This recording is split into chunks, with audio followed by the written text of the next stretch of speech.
¿Qué tal, amigas y amigos, hermanas y hermanos? Volvemos nuevamente a retomar el ciclo de reflexiones en torno a la liturgia de la palabra. Concretamente, en este cuarto domingo del tiempo ordinario, nos centramos en la lectura del Santo Evangelio de este día, que nos habla de las bienaventuranzas. Es la versión según San Mateo en el capítulo número 5, versículos del 1 al 12.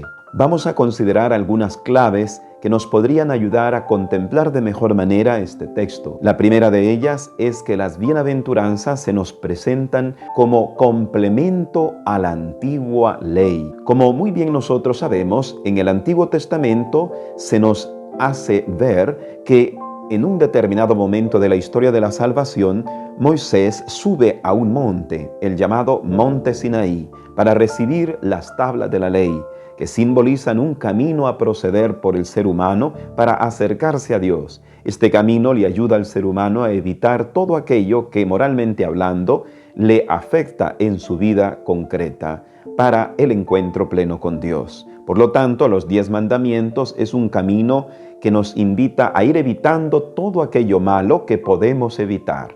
Pero ese camino estaba incompleto. Necesitamos recorrer otro camino, y ese es el de las bienaventuranzas. Jesús sube al monte. Con ello Jesús evoca de algún modo a Moisés.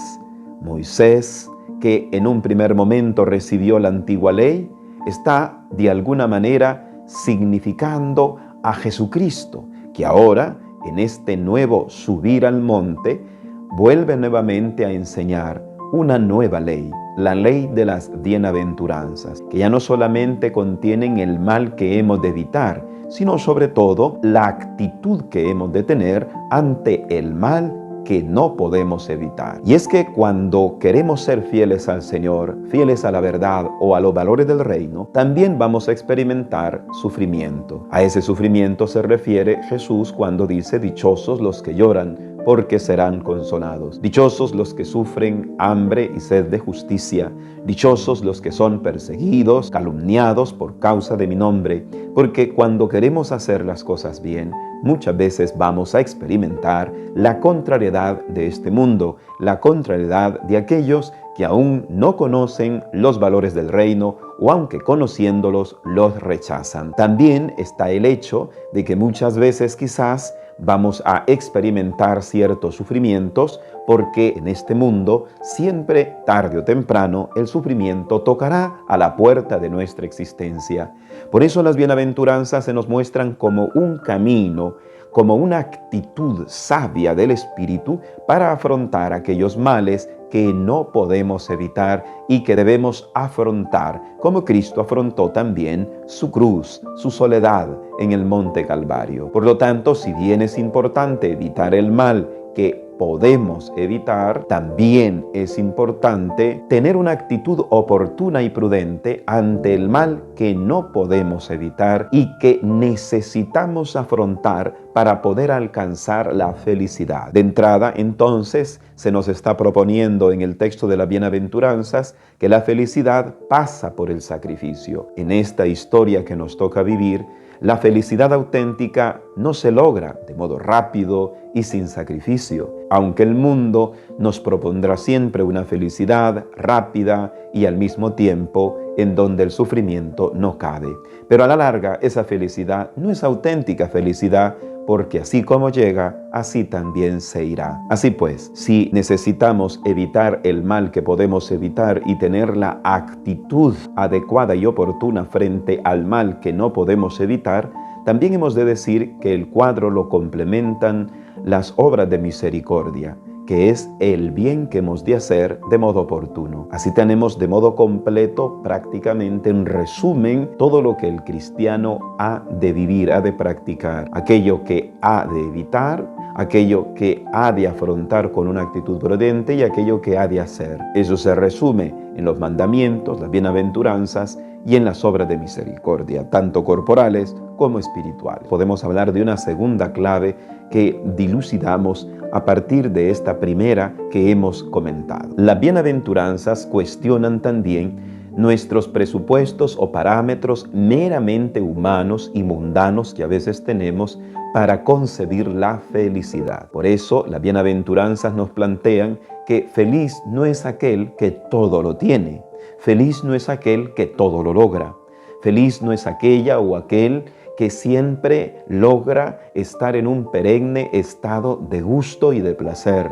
No es aquel que siempre logra que las cosas pasen como quiere que pasen o como le gusta que pasen, porque no se es feliz tanto por lo que alcanzamos o tenemos, sino por la actitud con la cual alcanzamos. Por eso se nos dice que es dichoso el pobre de espíritu. El pobre de espíritu es el humilde, el que vive su vida de modo sencillo, con humildad. Es la actitud propia del Maestro, de Jesús, porque Jesús es el Maestro por excelencia de toda bienaventuranza. Él las vivió en plenitud, todas. Jesús es el humilde y por ser humilde se entregó a nosotros con un corazón pacífico y pleno.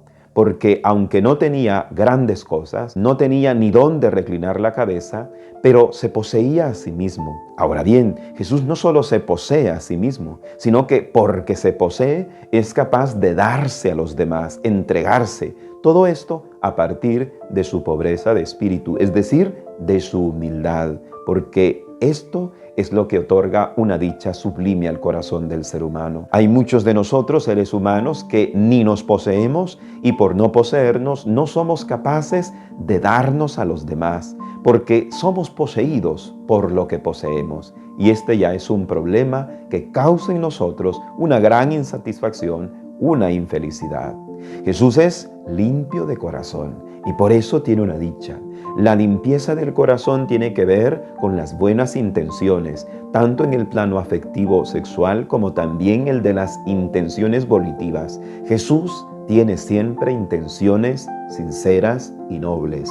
Por eso Jesús se nos presenta en los evangelios como el hombre sincero, el hombre de bien, el hombre que no se presenta con dobles intenciones, sino que siempre tiene un corazón sincero para los demás y por eso logra hacer mucho bien.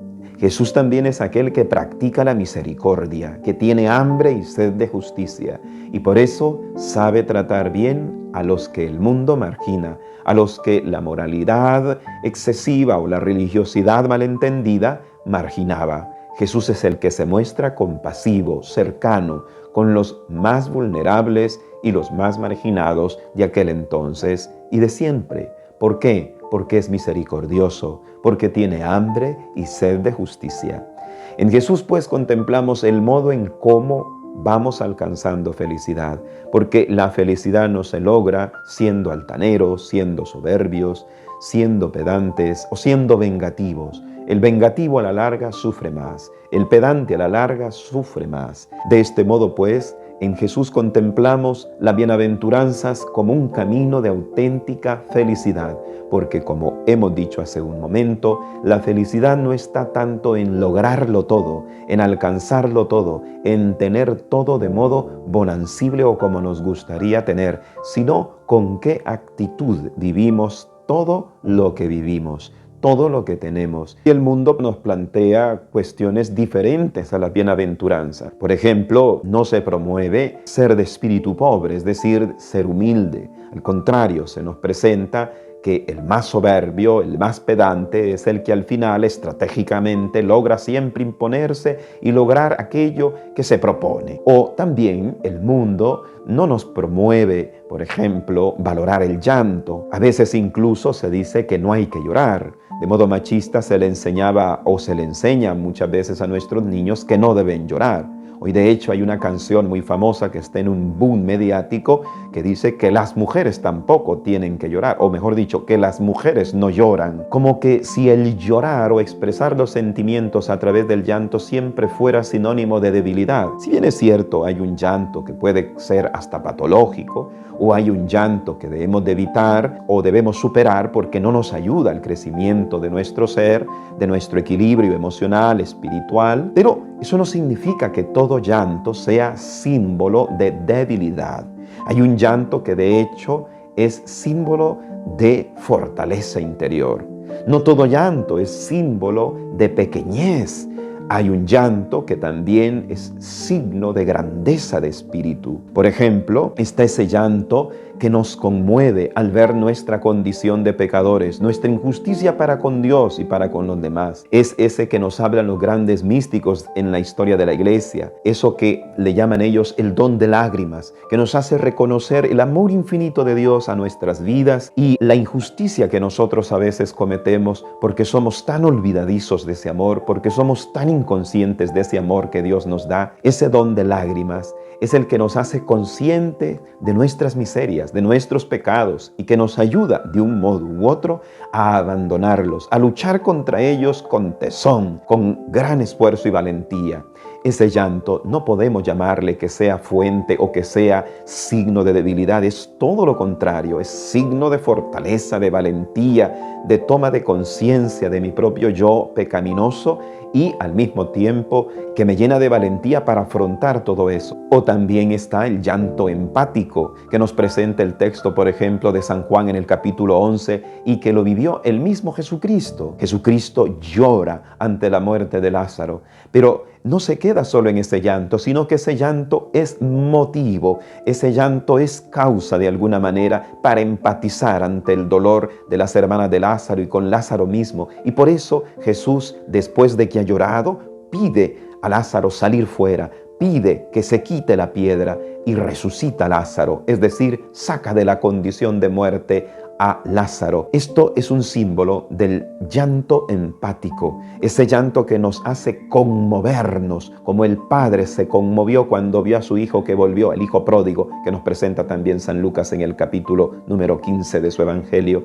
Ese llanto de que se conmociona, se conmovió al verlo, dice el texto, se conmueve, no lo rechaza, sino que le ayuda, porque es un llanto empático. Cuando no lloramos de ninguna manera y sobre todo de esta manera positiva, entonces a la larga no seremos dichosos porque seremos insensibles, seremos personas insensibles para ayudar, para reconocer nuestro propio error, nuestro propio pecado y a la larga no vamos a ser felices, sino que vamos a ser infelices. Por eso la bienaventuranza dice, dichosos los que lloran, porque ellos serán consolados. Por otra parte, también el mundo no nos enseña a ser misericordiosos. El mundo lo que nos promueve más bien es a vengarnos, a desquitarnos. Eso es lo que nos hace ser, según el mundo, dignos. Reclamar siempre en todo sentido nuestros derechos. De modo pues que a la larga ese reclamo se convierte más que en un afán de justicia, en un afán de venganza, en un afán de ansia por querer desquitarnos el mal que siempre nos ha hecho.